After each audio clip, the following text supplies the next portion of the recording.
Shalom saudara-saudari yang dikasihi oleh Tuhan, perkenalkan nama saya Disa Nur Ami, saya dari kelas F13. Di sini saya akan menceritakan tentang surga dan neraka menurut pandangan Alkitab. Sebelum kita masuk ke lebih dalam, di sini saya akan menjelaskan apa itu pengertian surga dan neraka. Pengertian surga. Istilah surga dipakai oleh penulis Alkitab menunjukkan pada tempat yang kudus, di mana Allah saat ini berada. Kehidupan kekal ciptaan yang sempurna, tempat di mana Allah menghendaki untuk tinggal secara permanen dengan umatnya. Diambil dari kitab Wahyu pasal 21 ayat 3. Tidak akan ada lagi pemisah antara Allah dan manusia. Pengertian neraka. Yesus sudah menjelaskan jika neraka merupakan tempat api yang kekal, diambil dari Matius pasal 25 ayat 41, dan juga penghukuman dari Matius pasal 25 ayat 46. Neraka merupakan tempat pembalasan untuk keadilan dan cara membayar semua hukum yang sudah pantas kita terima. Di sini saya akan menceritakan tentang gambaran tentang surga. Yang pertama, tahta Allah. Jenguklah dari tempat kediamanmu yang kudus dari dalam sorga, dan berkatilah umatmu Israel, dan tanah yang telah kau berikan kepada kami, seperti yang telah kau janjikan dengan sumpah kepada nenek moyang kami, suatu negara yang berlimpah-limpah susu dan madunya. Diambil dari kitab Ulangan pasal 26 ayat 15. Tuhan ada di dalam bait-Nya yang kudus, Tuhan tahtanya di sorga. Matanya mengamat-amati, sorot matanya menguji anak-anak manusia. Diambil dari Ulangan pasal 1 ayat pasal 11 ayat 4. Beginilah firman Tuhan, langit adalah tahtaku dan bumi adalah tempat tumpuan kakiku. Rumah apakah yang akan kamu dirikan bagiku dan tempat apakah yang akan menjadi perhatianku? Yesaya pasal 66 ayat 1. Yang kedua, tempat di mana Allah akan memberi upah kepada umatnya. Bersukacitalah dan bergembiralah, karena upahmu besar di sorga, sebab demikian juga telah dianiaya nabi-nabi yang sebelum kamu. Matius pasal 5 ayat 12. Tempat yang aman dari pencurian dan kerusakan. Tetapi kumpulkanlah bagimu harta di sorga, di sorga nengat dan karat tidak merusaknya dan pencuri tidak membongkar serta mencuri. Matius pasal 6 ayat 20. Tempat yang penuh sukacita, aku berkata kepadamu, demikian juga akan ada sukacita di sorga, karena satu orang berdosa yang bertobat lebih daripada sukacita, karena ke-99 orang benar yang tidak memerlukan pertobatan, dari Lukas pasal 5 ayat 7. Tempat di mana tidak ada perkawinan, karena pada waktu kebangkitan, orang tidak kawin dan tidak dikawinkan, melainkan hidup seperti malaikat di sorga. Matius pasal 22 ayat 30. Rumah dengan banyak tempat. Di rumah Bapakku banyak tempat tinggal. Jika tidak demikian, tentu aku mengatakannya kepadamu. Sebab aku pergi ke situ untuk menyediakan tempat bagimu. Yohanes pasal 14 ayat 2. Rumah di mana terdapat kebenaran, tetapi sesuai dengan janjinya, kita menantikan langit yang baru dan bumi yang baru di mana terdapat kebenaran.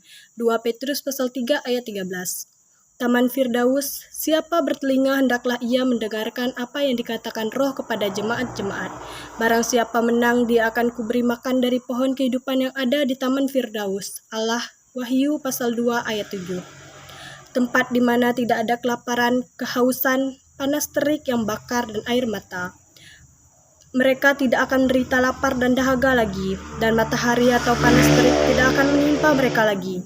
Sebab anak domba yang di tengah-tengah tahta itu akan mengembalakan mereka dan akan menuntun mereka ke mata air kehidupan dan akan menuntun mereka ke mata air kehidupan, dan Allah akan menghapus segala air mata dari mata mereka. Wahyu pasal 7 ayat 16-17. Tempat kemenangan dan orang-orang di situ memainkan kecapi. Dan aku melihat sesuatu bagaikan lautan kaca bercampur api. Dan di tepi lautan kaca itu berdiri orang-orang yang telah mengalahkan binatang dan patungnya, dan bilangan namanya pada mereka ada kecapi Allah. Dari Wahyu pasal 15 ayat kedua. Kota yang kudus, dan aku melihat kota yang kudus Yerusalem yang baru turun dari surga, dari Allah yang berhias bagaikan pengantin perempuan yang berdandan untuk suaminya. Diambil dari kitab Wahyu pasal 21 ayat 2, tempat di mana Allah tinggal bersama-sama dengan kita.